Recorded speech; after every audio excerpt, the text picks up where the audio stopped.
Hey, it's Roland again, and I'm on the case. You know Charles Martinet, voice of Super Mario, and Parthenax, just to name a few, touted as this perfect angelic soul. You see him in interviews and videos, and he seems like the sweetest guy around. Well, I'm here to uncover the truth and find out if he really is that nice.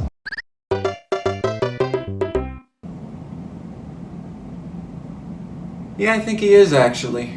Charles, you little cupcake. I'm on to you. I'm wise to your antics. You seem to pull the wool over everyone else's eyes, but not me. You think you can distract me by having a genuinely wholesome Twitter feed, or constantly being warm and supportive of all your fans, or by just being a bubbly man who seems to really love his work? You may have the rest of the internet lulled into a sense of security by your warm and lovable nature, but I think you're hiding something. I think there's a secret behind that award-winning smile. I think there are skeletons in your closet right next to your endless supply of Nintendo t-shirts. And I intend to uncover them. Sure.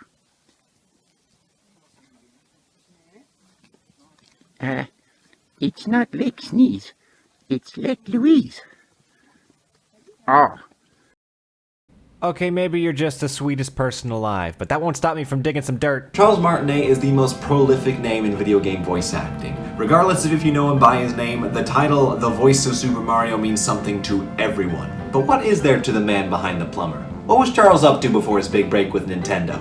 Well, that's what we're here to find out. Yeah, you could say this is akin to breaking into someone's childhood home and stealing their baby pictures and posting them online for all to see, but I'm doing it anyway. And hey, even if we don't find anything of interest, going through his background might be a good step-by-step plan for any of you watching that want to get into video game voice acting yourself, right? So let's get started. Okay, step 1. Be born in 1955. We can make it work. Charles Andre Martinet had a really diverse childhood. Born in San Jose, California, his family moved to Barcelona when he was 12 and then to Paris, where he attended the American School of Paris. As a result of this, he became fluent in English, Spanish, and French. That's cool. He hopped the pond once again for college, where he went to the University of California, Berkeley, where he studied international law. Okay, this is already throwing me for some turns and we're still in the 70s. He ended up dropping the international law thing in his senior year, a reminder to all of us that nobody knows what the hell they're doing in college, but it was here that he got into acting. He then went on to study in England. Dear God, this man loves to travel. At the Drama Studio London, where he discovered a knack for dialects. Totally had nothing to do with his multicultural upbringing, I'm sure. He then moved back to California to become a member of the Berkeley Repertory Theater and co-found the San Jose Repertory Theater, and that is just about everything you can get on his wiki before they bring up Super Mario. Seems satisfying enough. But what was he up to in the time leading up to that fateful audition? I was born to be electronic. That, apparently. Corporate videos were Charles's bread and butter at this time, at least that's what survived. No doubt he did some theater work and amateur film work, but preservation of that kind of stuff is really shaky, whereas with corporate videos, they were designed to be mass distributed all across the country for all to see, provided you worked for the company. And lucky for us, they're probably the most entertaining thing to look at, so let's look at a few, shall we? Here's one he did for Advanced Micro Devices. Don't act like you don't know them.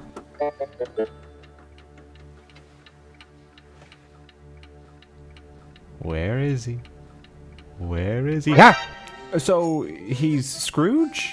He's Scrooge. Why is he Scrooge? What is this for? Micro devices? What is a micro device? What does this have to do with micro devices? What is this supposed to accomplish? Did they just report low Christmas cheer for the quarter or something? I have no idea. There's not a whole lot of this one left online, but what is left feels like a direct-to-video Christmas special, and I love it. I am the ghost of programmable logic past.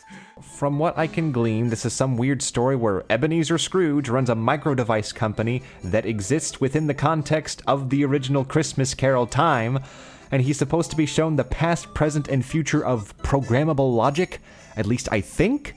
Hell, this could be Mario 4 for all I know. All I've been able to find is a scene where he's mean to Cratchit, a scene where he's visited by the ghost of Alan Arkin, and a scene where he is just adorable. Have I not suffered enough?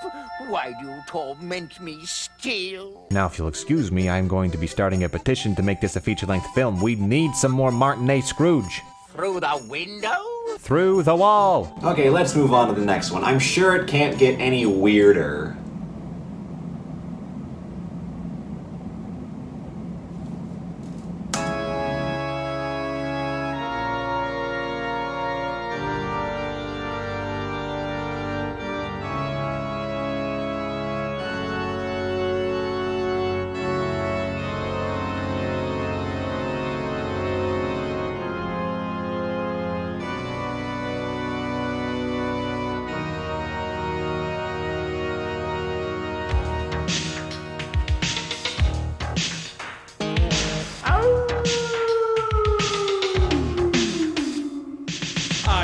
Dracula, and as you will see, ECAD products will set you free. I am the standard of the industry. There ain't no one as fast as me. If accuracy is one of your... This will happen for as long as you let it. Make your heart sing.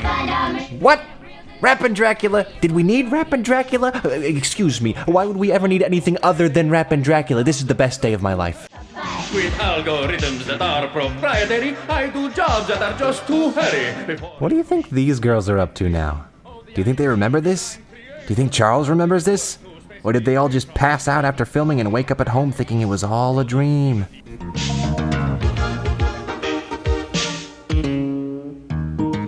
My name is Sinbad, I'm straight off the dock. Well, no, hang on, Sinbad now? What does Sinbad have to do with Dracula? What does any of this have to do with any corporation? Lead me to your icy layout. I don't know that I want to, man. And then he just goes back to being Dracula? Dracula 1 was not enough. 2 and 3 really strut their stuff. Circuit designers, it's money well spent. The speed I see development. Wait. Are Dracula and Sinbad the name of products? Is that your angle here? Well, it makes perfect sense now. I'm sorry for doubting you. Come on up! See me at ECAD. What a legend.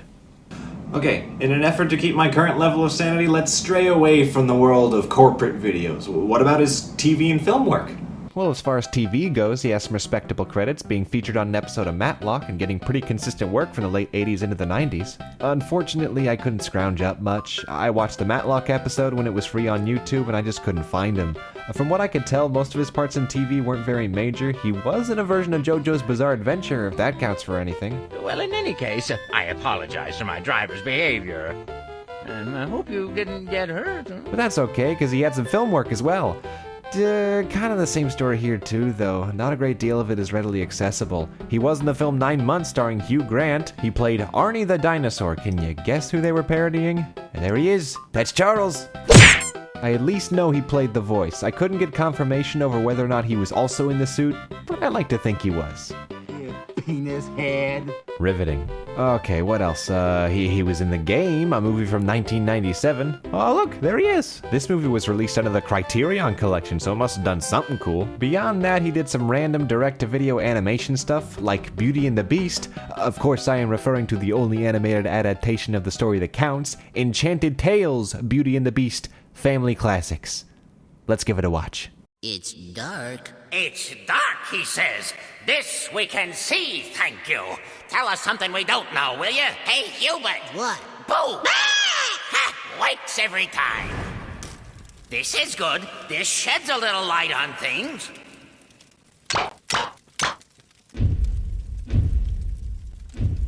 I hear someone coming. Come on, guys. Let's hide in here. Whoa!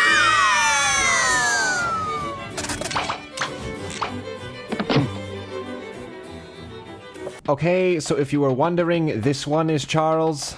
That's not just any book. It's a classic. And I think he's the narrator as well. And this guy is voiced by Darren Norris, the voice of Cosmo. That's cool. I don't know who voices the third one.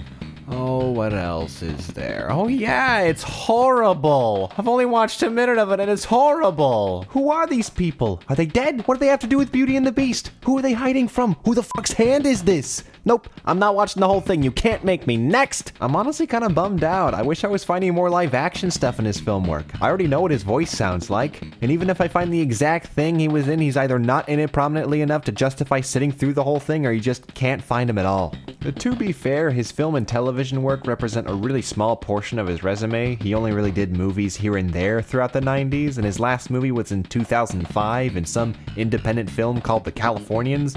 No, not the SNL skit. But that movie's kinda, there he is! There he is! Oh, he's beautiful! Oh, he's saying words! Wow, oh, I'm so proud of him. He looks so good. Is that Jane Lynch? So this movie is a modern-day reimagining of the 1886 Henry James novel, The Bostonians. That's pretty neat. I didn't watch the rest of the movie. I only care about Charles. Oh, look at him go. Most prolific in the state of California. So yeah, we got at least a few interesting tidbits from his TV and film stuff. I'm satisfied.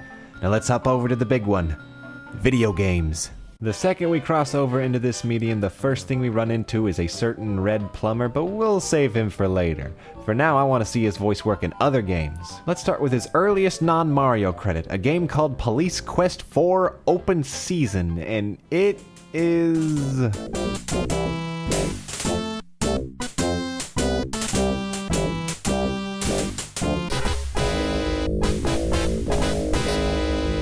great. Okay, full disclosure, this is a DOS game, and your boy's a bit too stupid to figure out how the heck DOSBox works, and all the videos I've watched make me feel more stupid, and I do not have the patience to sit through a 3.5 hour playthrough of this. Rudy Tooty Fruity Guacamole! Which is a bummer. Apparently he plays a prostitute in this game. I couldn't find him for the life of me, so, here.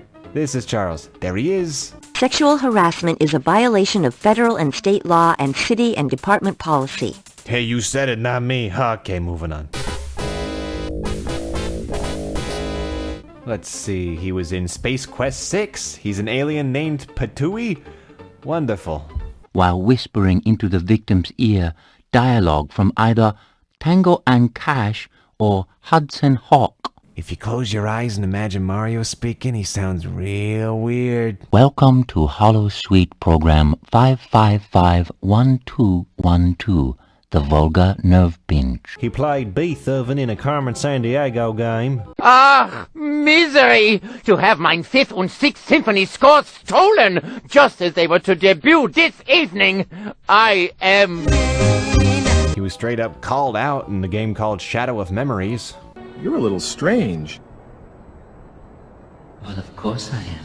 He was Orvis in Ratchet and Clank. Or should I say, Clank? And hey, he even played Gimli. Some small measure of their great power remains hidden here. I can feel it. Have a rotten day! And he's done a lot more than that, but those were some of the ones that I found the most interesting. Alright. I put it off long enough. It's time to discuss him. Peekaboo! Did you know that Charles Martinet is the voice of Mario? Isn't that the guy who played Patui? The story of Charles landing the gig to play Mario is both video game and voice acting legend at this point. He just crashes an audition, catches them as they're walking out the door, convinces them to let him read for Mario, and lands it on his first take. It's a beautiful story and one you're sure to hear in any of his interviews. But hey, if I walked into a career as one of the most recognizable voices in gaming, I'd probably talk about it a lot too. And that story is really cool from Charles's perspective, but can you imagine how fortunate it was from Nintendo's side?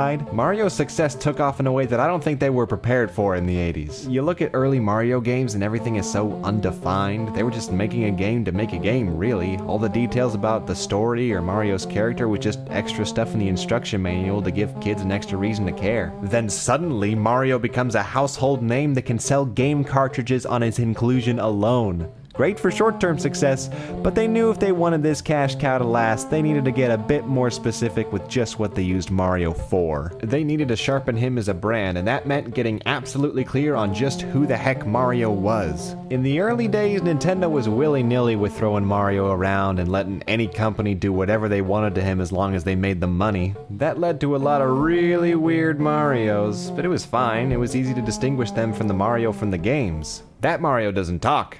He's just a jumble of squares that's here to fix your sink. The Mario from Super Show wouldn't work in this world, but it's okay, because you're kind of supposed to interpret these games however you want. But when the games get more specific, so too must the characters. Nintendo knew they needed more consistency for Mario in all mediums if they still wanted to use him to push game sales. So they trimmed the fat and refined Mario's image to be completely distinguishable and consumer-friendly. It was a pretty smart move, and it's one of the main reasons I think Mario has always worked, while a character like Sonic hasn't. Sonic changes drastically depending on the game, and they're constantly swapping his voice, his mannerisms, his friends, his motivation. This creates an expectation with fans that it's never clear if the new Sonic game coming out is going to be something they would like, whereas with Mario fans, they usually know that even if that specific game isn't their cup of tea, they're going to enjoy it anyway because it's Mario. Long story short, there was a lot riding on this audition for Mario. Can you imagine if Charles just didn't show up? The entire reason Charles got the job is because his Mario was happy and bouncy and kid-friendly, and all the rest that they heard that day sound like grizzled plumbers from Brooklyn. And to be fair, that was the prompt. Can you imagine if we got stuck with a Brooklyn Mario? And it's all thanks to you. Thank you, Mario. Hey, don't mention it, dollface. It would have been weird. Charles was perfect for Mario. Mario was designed to be this perfect, happy-go-lucky fella who just made you feel at home, and that's kinda who Charles Martinet is. But despite being the perfect fit, they didn't just slap him in all the games right away. They needed to test the waters before fully committing. So instead of using Charles's lovely voice to bring a lovable character to life, they had him voice a nightmare. Very scary. This is the Mario head. If you've been around the internet long enough, you've run into him once or twice. He was used for trade shows mainly. It was a system called Mario in Real Time, or MERT. Charles Martinet would get geared up in this fancy headset that would allow him to make people uncomfortable as Mario in real time. Wow. Now, I know some people are legitimately creeped out by this guy, but I honestly don't think he's that bad. Nope, never mind, he's horrible. But despite that, they got a good amount of mileage out of this guy. He was present at so many events in the 90s, usually voiced by Martinet, but not always. I haven't had a bite to eat all day. A bite. Get it? It sounds close, but not close enough. That's Stevie Coyle, by the way, seen here getting the headset put on by Charles. That's just cool. They also had a Wario head for these events, who was definitely in Mario 64, you guys, I swear. They also used the Mario head for promo videos, but it's probably most known for its use in Mario Teaches Typing 2 for the PC. I know you're gonna be a great typist. So yeah, they used this guy pretty regularly throughout the 90s, and through that work, it was becoming more and more apparent that Charles was a hit as Mario. So they finally went in and brought him on for Mario's Game Gallery. And Mario 64. That's the big one. Yep, Charles officially made his way into the mainline Mario games, and suddenly Mario as a character was set. The two became inseparable. But Charles wasn't satisfied there. He wanted to voice everyone. As stated before, they gave him Wario for the trade shows, and his voice for Luigi actually also came out of those trade shows. No, there is no secret Luigi head, though that would be really cool. The story goes that kids would always ask the Mario head to see Luigi, and Charles would have to improvise some reason for Luigi not to be able to come on screen, so Mario would say, "Oh, he's too shy," which is an adorable origin story. Martinet would even have these little conversations as Mario with an off-screen Luigi just to entertain the kids. Luigi! And then because my mouth would move in the context, I could keep my mouth still and go, yeah, what do you want? Want to come and say hello to everybody? No, I'm too shy. Besides, I'm in the kitchen making spaghetti meatballs. Oh, he says he's too shy. And besides, he's in the kitchen making spaghetti meatballs. And thus, his Luigi voice was born, and Nintendo was all like, hey, we only gotta pay one guy to voice everybody? That's pretty dope. They didn't say dope. And from there, having Charles voice Baby Mario and Baby Luigi was a no-brainer, same for Waluigi, but he even voiced Donkey Kong sometimes. He voiced all the bosses in Mario Advanced, he voiced Toadsworth and the Piantas, and he even apparently provided all the voices for Super Punch-Out, being all the fighters and the announcer. It always comes back to Punch-Out. So Charles was making a big ol' splash in our living rooms, making us fall in love with him and junk, but while all that was going on, he probably got more work out of his continuing trade shows that Nintendo had him do. Thankfully, the Mario head from the 90s is no longer around, but they kept the core idea of Mario in real time and just evolved the means of doing so.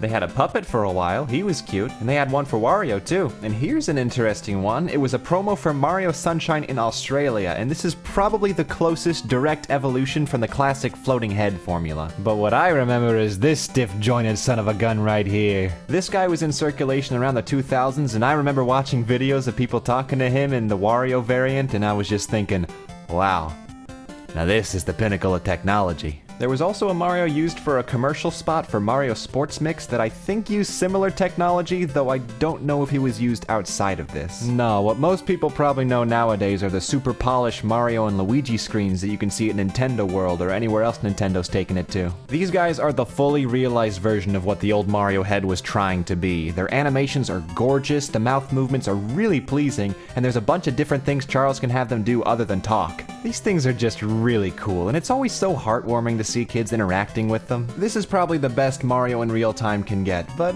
I'll always have a soft spot for the clunkier, weirder predecessors. They remind me of a simpler time. So yeah, from the games to any other promotional material, I think it's clear to see that Charles Martinet is perfect for Mario.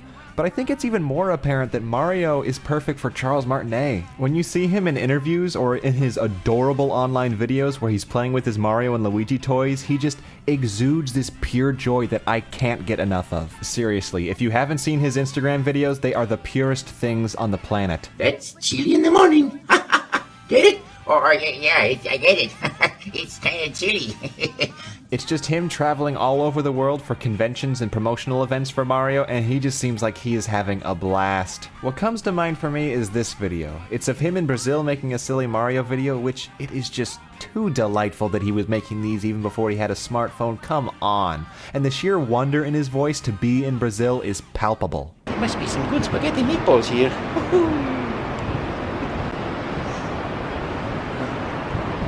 That's just amazing. It's just amazing. Oh, how can your heart not melt? He's a man that loves to travel and make people happy, and being Mario helps him do that. Not only can he do that, but he can make a living doing that. It's apparent just how much fun he's having by the bucket loads of videos online of him at conventions giving personalized messages for fans. He always goes through all of his voices for them because he knows someone in that line is dying to hear Luigi or Wario or Waluigi, and seeing their face light up when they hear their favorite character say their name must be amazing.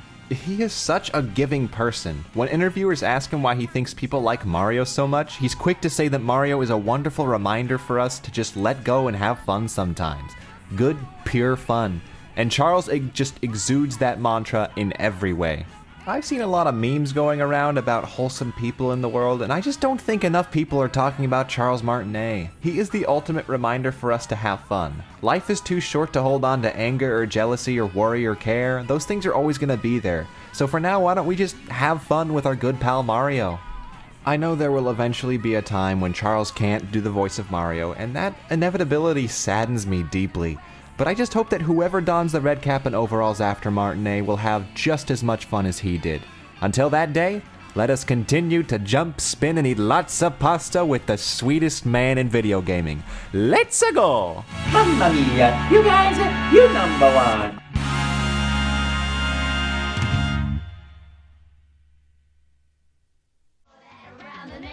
Productivity is my middle name, and being good has brought me fame. Its IC layout verification has brought about my creation. The minds of each had first envisioned me, made our first sale back in '83, and now have come up with a new entity, a cousin made to work with me. That was fantastic. See you next time. Hey, thank you for watching. I really appreciate it. I guess I did end up making another one of these, so I hope you liked it. Feel free to share it with anyone who might want some wholesome Charles Martinet content in their lives. Hit that subscribe button to motivate me to make another one of these, and if you want to, you can leave a comment on what you want me to cover next. Just nobody named Charles. I've said that name too much. It doesn't sound like a word anymore. Charles. Anyway, I hope you sincerely liked the video. Go watch some of my other videos if you haven't yet, and I hope you have a wonderful rest of your day. Goodbye.